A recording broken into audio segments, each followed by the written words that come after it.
Cenjene gledalke, spoštovani gledalci, lepo zdrav iz oddaje Aktualno, kjer danes gostimo Tomaža Horvata, programskega direktorja Grossmanovega festivala. Sredina julija je tu zopet 17. Grossmanov festival fantastičnega filma in vina je pred vrati, pravzaprav danes se prične. Sicer prvi 3 dnevi v Ormožu, potem imate en dan odmora, se pravi od 16. do 18. v Ormožu, potem pa od 20. do 24. julija v Ljutomeru, kjer ste pričeli z prvim Grossmanovim festivalom. Tomaž, letos hud, vse kar sem jaz gledal, sem malce poznal, hud in fantastičen nabor filmov, ne glede, da gre že beseda ali pa številka 36 celovečercev, če sem prav prebral nekje in se informiral, približno toliko kratkih filmov, 9 dokumentarcev in tako dalje. Zopet, kot sem rekel, nabor in tudi permanentni ljudje, ki pridajo v teden dni Los Angeles ali pa Hollywooda v Lotmerk, ne? Tako, ja. Ja, lepo zdrav, pa hvala, ne. Ja, tudi nas je presenetilo v bistvu, ne, da je tako dober nabor letos. Vseeno smo mislili, da se bo bolj poznala ta korona kriza, ki zdaj že traja, ne, drugo leto. Ampak kar se tiče produkcije, se to ni poznalo. Ja, pa morate verjeti, ne, da produkcija filmov traja več let, tako da ti filmi, ki so bili zdaj posneti, ne, so se začeli razvijati že pred korono, tako da se še to zdaj toliko ne pozna, ne. Ja, in po lanskoletnem, kako bi rekel, hiatusu, ne, ko nismo imeli nobenih skoraj mednarodnih gostov, ne, ker pač ta potovanja niso bila čezmejno, kaj preveč dovoljena, ne. Letos s ponosom predstavljamo spet 2 častna gosta, ki prihajata. Kaufman sicer ne pride, ki ste ga najavili, ne? Ja, ker on se je ustrašil zaradi teh korona ukrepov, ne, je že v letih možakar, tako da mu ni bilo vseeno. Prihajata pa 2 veliki imeni, ne? Ja, kar se tiče neodvisnega filma, sta to res kultni imeni. Prvi je Gary Sherman, ki je zaslovel že tam v začetku 80-ih s svojim drugim celovečernim filmom, ki ga bomo letos tudi prikazali po pogovoru z njim, ne, na glavnem trgu v Ljutomeru. In sicer to so Mrtvi in pokopani, ki velja za res kulten film, ki je premikal tako meje nasilja takrat, ne, in v svojo narativo vključeval družbeno kritičnost in je v tistem času res izstopal, ne. Drugi gost pa je William Lustig, tudi on je kultna osebnost iz 80-ih pa tudi 90-ih let prejšnjega stoletja. On pa je zaslovel tudi z prav tako filmom, ki je takrat bil neizmerno nasilen, kaj takega še takrat gledalci niso bili vajeni gledati, ne, zdaj so že mogoče malo bolj, ne. To je film Maniak, ki je doživel tudi remake leta 2013, se mi zdi, z Elijah Woodom v glavni vlogi. Znam pa še tudi po trilogiji Policija Maniak, ki smo ga vsi, ki smo hodili v 80-ih letih v kinodvorane, ne, smo dobro poznali te filme, ker so se dosti rovali tukaj, ne. Tudi remake tega se zdaj napoveduje in sicer bi ga naj režiral znan danski režiser Nicolas Winding Refn, produciral pa mislim, da Amazon. Tako da imamo 2 gosta, ne, ki sta res kultni figuri iz 80-ih in 90-ih let in ki sta še na nek način relevantna danes, tako da smo zelo ponosni. Dobita tudi, nagradite jo s častnim hudim mačkom, ne? Tako, vaše nagrade se imenuje Hudi maček v obliki mačkona, ne? Zelo dobra ideja, že takrat, ko ste prvič postavili, ne?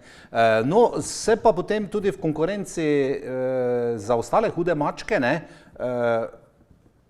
seveda potegujejo filmi za to laskavi prestižni naslov. Ja, to je naš osrednji program aktualnih filmov, ne. Tukaj probamo narediti prerez vseh najboljših filmov, ki so se posneli v tekočem oziroma prejšnjem letu, ne, da so čim bolj aktualni, ne.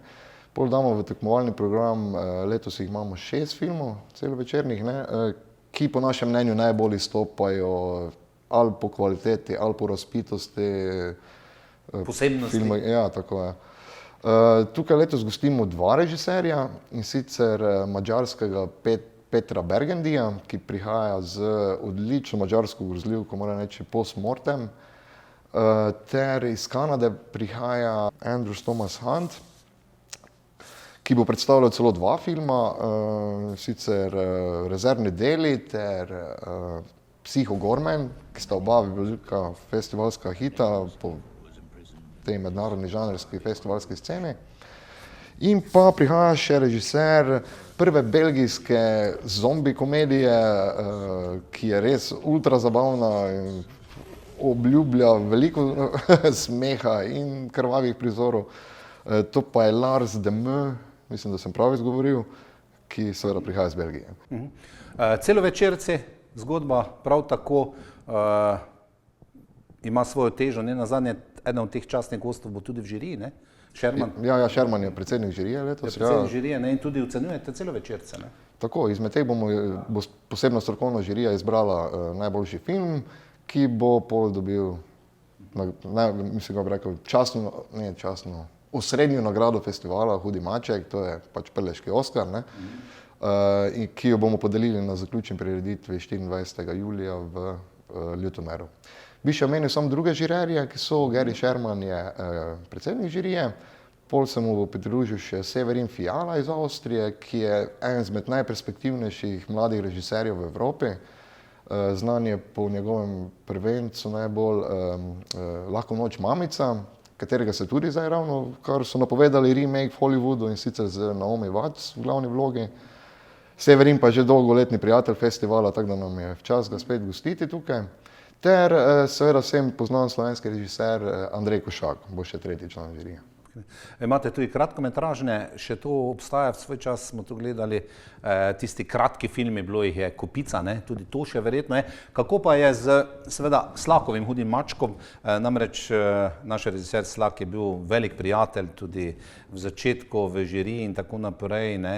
In po njem ste poimenovali tudi eno od nagrad Slakov Hudi maček, ne? Tako, ja. Ja, morate verjeti, mi smo začeli festival kot čisti outsideri v filmskem svetu, ne? Tako da nam je vsaka pomoč teh profesionalcev domačih, ne, prišla izjemno prav na začetku organizacije Grossmanovega festivala, ne. In on je bil en izmed teh prvih slovenskih profesionalcev, režiserjev, ne, znanih imen, ki nas je popolnoma podprl, nam pomagal prve festivale, tako s programom, tako z organizacijo in svetovanjem. In ko nas je prerano zapustil, je to bil velik šok za vse nas in poimenovali smo glavno to kategorijo za kratkometražne filme po njem, da se bomo ga nekako spominjali in mu izrazili svoj čas in zahvalnost. Če gremo malce na prizorišča, prve 3 dni, petek, sobota, nedelja v Ormožu, grad, grajska pristava, lokacija kinodvorana, ne? Verjetno pa potem, če povabimo v Ljutomer, več prizorišč, gledališč je ena, na glavnem trgu nekaj se vrti celovečerci, mislim, da v Domu kulture. Program je vse tako zatrpan, da vsega praktično si fizično ne moreš ogledati, ne? Lahko, dejansko. Lahko? Se opravičujem, Tomaž, ne? Ne, ravno iz tega razloga se je izkazala dobra poteza, da smo se razširili še v Ormož. Ormož, ja. Namreč infrastruktura pač Ljutomera ne dopušča, da bi predvajali preveliko število filmov. In z temi datumi dodatnimi v Ormožu smo lahko to lepše razporedili, tako da se filmi niti ne prekrivajo več. Sicer res rabi živce in dosti časa, da bi vse pregledal, ne, ampak načeloma se ne pokrivajo dogodki, ne filmi, tako da kdor je res zagret, jih lahko vsaj pogleda. V Ljutomer je prizorišča, samo da malce osveživa spomin. Ja, v kinodvorani bomo predvajali te bolj aktualne naslove žanrske. Tam bomo pobirali stopnino 5 evrov. Na prizorišču na glavnem trgu, to je zunanje prizorišče, pa bomo predvajali bolj retrospektivne filme in tu pa tam kakšne take hite festivalske, ki so bolj namenjene za publiko. Tam pa pobiramo, oziroma na vseh naših zunanjih prizoriščih pa pobiramo zgolj prostovoljne prispevke, ne. Tretje prizorišče pa še bo v atriju Mestne hiše, ki pa je namenjeno predvajanju kratkometražnih filmov, glasbenih dokumentarcev in takih stvari. Spremljevalni program seveda sodi zraven. Če govorimo, sedaj smo govorili ta čas o filmi, sodi delavnice boste imeli, še marsikaj in pa seveda ne gre pozabiti tisti drugi del, 17. Grossmanov festival fantastičnega filma in vina, ne? Ker tudi tu se za vinskega Hudega mačka potegujejo huda konkurenca. Ja, kot vsako leto, ne. Se, veste, ne, naši kraji pač slovijo po tej žlahtni kapljici, tako da bi bila škoda, da ne bi to izkoristili in nekako izpostavili to našo, kako bi rekel, prednost v primerjavi z drugimi regijami. Tako da, ja, kar se pa tiče spremljevalnega programa, pa moram reči, da smo malce omejeni, ni ga toliko mogoče, kot je bilo vsa prejšnja leta pred pač temi COVID razmerami. Vseeno pa se počasi vrača, ne, ko so omenili delavnice, letos je večji poudarek na delavnicah strokovnih, ne. Prijave še vedno zbiramo za nekatere, tako da še jih lahko ulovite, ko se bodo dogajali v Ljutomeru. Tako da to, ja, pa za zaključni dan se obljublja malce večji, kako bi rekel, spremljevalni dogodek, ne, in sicer v obliki teh naših najljubših pošasti zombijev, ki letos ne bodo mogoče klasični kot ponavadi v povorki, ne, zombijev, kot smo jo... Bilo parada, zdaj pa nekako... Ja, zdaj pa letos bomo imeli zombi mimovoz, oziroma zombi drive-by, ki ga organiziramo z Citroen klubom Slovenije. In načrt je, da pač opremimo njihove šoferje in same avte, to so spački večinoma, starodobniki, ne, da jih opremimo v zombije in jih pošljemo na to pošastno pot iz Ljutomera do Ormoža preko teh naših prelepih goric in Jeruzalema. Tako da se obljublja spektakel na ta način. Tomaž, vedno nove ideje v vaši ekipi, ne? Vedno nove ideje, vedno nekaj se dogaja, vedno neke spremembe. Tudi tujci, ki pridejo k nam, ne? Prenočišče, koliko jih je v Ljutomeru, svoj čas je za študente bil organiziran kemp, kako je letos s tem tudi še verjetno, da potem je teden v znamenju, pa tudi znanih ne samo imen, tudi obrazov v Ljutomeru. Ja, brezplačno kempiranje je namenjeno vsem, ne samo študentom, ne, pač Ljutomer sam tudi z okolico vred ne ponuja mogoče zadosti ležišč, ne. Oziroma saj mogoče že, ampak vseeno tekom Grossmana je mogoče malce več ljudi pride od zunaj, tako da ste lepo vabljeni v kempiranje, še posebej, če boste pač popili kak kozarec ali dva preveč. Kempiranje pa imamo letos, kot že nekaj zadnjih let, organizirano pri nogometnem igrišču v Ljutomeru, ki je v neposredni bližini bazena, bazen pa je v neposredni bližini centra, kjer je večina dogodkov, tako da to je to. Se obljublja, ja. Morda takole informativno, Tomaž, pa če sva še kaj mora biti pozabila, čez dan počivate, ne, dopoldne prihajajo iz teh luken raznih tisti akterji, ki so bili zvečer na sceni, ne, potem pa se zadeva se prične popoldne s predvajanjem filmov kdaj približno? Da ne bi hodili ljudje v Ljutomer gledati Grossmanega festivala zjutraj ob 8 ali pa ob 9. Vse, spored točen imamo že objavljen. Morda vaša spletna stran. Ja, tako da si lahko tam pogledate točen urnik. Načeloma pa se začenjajo projekcije in sicer v Kulturnem domu v Ljutomeru tam od 3 naprej. Isto velja tudi za Ormož, seveda, za notranje prizorišče, ne, od približno 3. ure naprej, pa do 1 zjutraj, vsak dan non-stop filmi, tako da. Malica sabo, ne, na hrbtniku, ne, to je najbolj ziher, ne, posebno, ki Jaz bi raje povabil ljudi, da se udeležijo, ne vem, lokalnih ponudnikov, tudi prleške kuhinje, ki bo organizirana za konec festivala. Bravo, ne. Lokalnih proizvajalcev, ne, to podpiramo to zelo spodbujamo.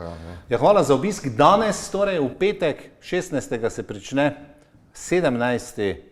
Nimo videti konca, ne. Čestitke vsem tistim, ne, ki vztrajate, ne glede na razmere, kot ste Tomaž rekli, 17. Grossmanov festival fantastičnega filma in pa seveda vina, ne. Vse dobro vsem, ki bodo prišli v Ormož v Ljutomer, ne. Tomaž Horvat, programski direktor 17. Grossmanovega festivala fantastičnega filma in vina. Hvala za obisk v našem studiu.